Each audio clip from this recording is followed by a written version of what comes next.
अल्लाह ने ये वादा फरमाया कि जो मेरा जिक्र करेगा मैं उसका जिक्र करूँगा। आज पूरी दुनिया में तमाम इंसान मुसलमानों के अलावा की बात कर रहा हूँ, मुसलमान तो करते ही हैं लेकिन गैर मुस्लिम भी आज इमाम हुसैन का नाम और उनका जिक्र करते हैं। तो ये वही वादा है जो अल्लाह रब्बुल इज़्ज़त ने कुरान में कहा है कि तुम मेरा जिक्र करो तो मैं तेरा जिक्र करूँगा। चूँकि अल्लाह ने जिक्र खुद नहीं करना बल्कि अल्लाह ने जिक्र करवाना है चरिंद से, परिंद से, तमाम इंसानों से, तमाम मखलूक़ात से। क्या फरमाते हैं आप? ये सवाल बहुत अहमियत का हामिल है और जिस तरह से हम इंसान होकर फ़ज़ाइल इमाम हुसैन अलैहिस्सलाम बयान कर रहे हैं तो वहाँ पर तो कुरान भी इमाम हुसैन अलैहिस्सलाम के फ़ज़ाइल बयान कर रहा है। और मैं अगर इसको इस तरह से इस बाब को अगर समेटने की कोशिश करूँ कि जब तक कुरान में आए ततहीर मौजूद है जब तक इमाम हुसैन अलैहिस्सलाम का नाम बाकी रहेगा। बेशक। जब तक कुरान में आए मुबाहिला मौजूद है इमाम हुसैन अलैहिस्सलाम का नाम बाकी रहेगा। जब तक कुरान में सूरह फजर मौजूद है इमाम हुसैन अलैहिस्सलाम का नाम बाकी रहेगा। जिस तरह कुरान में बाकी आयात आए ततहीर मौजूद है इमाम हुसैन अलैहिस्सलाम का नाम बाकी रहेगा। सूरह दहर मौजूद है इमाम हुसैन अलैहिस्सलाम का नाम बाकी रहेगा। तो इसका मतलब ये हुआ जब तक कुरान बाकी है उस वक्त तक हुसैन बाकी है। क्या बात, क्या बात। अब आपका जो सवाल है कि अल्लाह ने कहा कि तुम मेरा जिक्र करो मैं तुम्हारा जिक्र करूँगा और हुसैन वारिस अंबिया, मैं ये उम्मीद करता हूँ कि ये तमाम सामीन इस जवाब को सुनने और समझने की कोशिश करेंगे।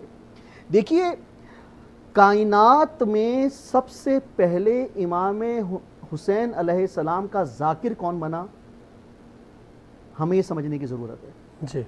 और इमाम हुसैन अलैहिस्सलाम वारिस अंबिया कैसे हैं, हमें ये समझने की ज़रूरत है। तो ये दो सवाल कि जब अल्लाह ताला ने हज़रत आदम का वजूद इस तख्लीक की हज़रत आदम को खल्क़ किया तो हज़रत आदम एक सरज़मीन से गुज़रे, ठीक, और गिर कर ज़ख्मी हो गए, ठीक, और आपके पैर से खून जारी हुआ। सही। तो हज़रत आदम ने फरमाया या अल्लाह ये कौन सी ज़मीन है कि जिस पे तेरा नबी गिर कर ज़ख्मी हो गया। तो अल्लाह ने जवाब दिया ए आदम ये सरज़मीन करबला है। अल्लाहु अकबर, अल्लाहु अकबर, ये सरज़मीन करबला है। तो हज़रत आदम ने सवाल किया या अल्लाह मुझे बताएं कि इस सरज़मीन करबला में क्या होगा। ठीक। तो खुदा ने जवाब दिया ए आदम इस सरज़मीन करबला पर नबी के नवासे को भूखा प्यासा शहीद किया जाएगा। तो हज़रत आदम ने सवाल किया कि या अल्लाह ये बताएं कि इमाम हुसैन अलैहिस्सलाम को कौन शहीद करेगा। अल्लाह। तो खुदा ने जवाब दिया कि इमाम हुसैन अलैहिस्सलाम को जो शहीद करेगा उसको यजीद कहते हैं। तो जैसे ही हज़रत आदम ने ये बात सुनी, तारीख़ में ये वाक़यात मौजूद हैं, जैसे ही हज़रत आदम ने ये बात सुनी तो ये कहा कि लानत हो यजीद पर। अल्लाह अकबर। तो मालूम क्या हुआ कि कायनात में सबसे पहला जाकिर कौन है, खुदा है। खुदा है, बिल्कुल, जो इमाम हुसैन अलैहिस्सलाम का जिक्र कर रहा है। बेशक है। कायनात पर इमाम हुसैन अलैहिस्सलाम के लिए मसाइब पढ़ने वाला सबसे पहला खुदा है और यजीद पर सबसे पहले लानत करने वाले हजरत आदम अलैहिस्सलाम है। आप ये देखें, ये मामला रुका नहीं, अंबिया की जहां तक बात आ रही है ये मामला रुका नहीं, ये मामला थोड़ा सा और आगे चला।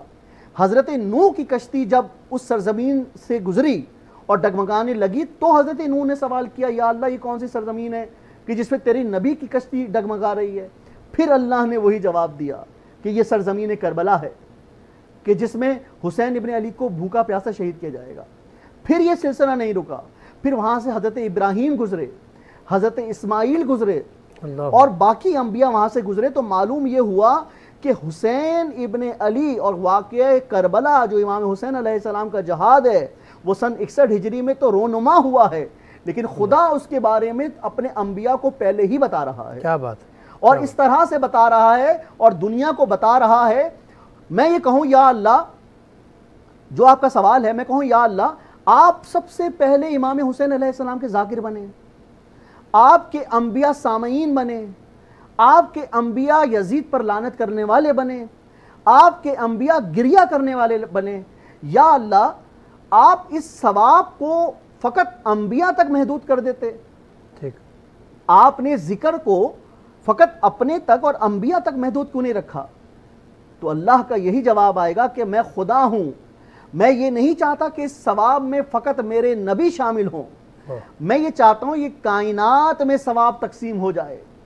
और ये कायनात में जो सवाब इसी वजह से तकसीम होगा जब हर कोई हुसैन इब्ने अली का जिक्र करेगा, क्या कहें, जब हर कोई हुसैन इब्ने अली के फ़ज़ाइल पढ़ेगा, जब हर कोई हुसैन इब्ने अली के मसाइब पढ़ेगा, जब हर कोई हुसैन इब्ने अली पर गिरिया करेगा। तो इसलिए हम ये कहना चाहते हैं कि 3 काम ऐसे हैं जो कि अल्लाह भी कर रहा है, अल्लाह के नबी भी कर रहे हैं और खुदा के बंदे भी कर रहे हैं। क्या बात। तो उनमें पहला काम जिक्र इमाम हुसैन अलैहिस्सलाम है, जो कि खुदा भी कर रहा है, खुदा के नबी भी कर रहे हैं और बंदे भी कर रहे हैं। दूसरा मोहम्मद और आले मोहम्मद अलैहिस्सलाम पर दुरूद है, जो खुदा भी भेज रहा है, खुदा के नबी भी भेज रहे हैं, खुदा के बंदे भी भेज रहे हैं। और तीसरा अहले बैत अलैहिस्सलातु वस्सलाम के दुश्मनों पर लानत है, जो कि खुदा भी कर रहा है, अंबिया भी कर रहे हैं और खुदा के बंदे भी कर रहे हैं। बहुत खूबसूरत।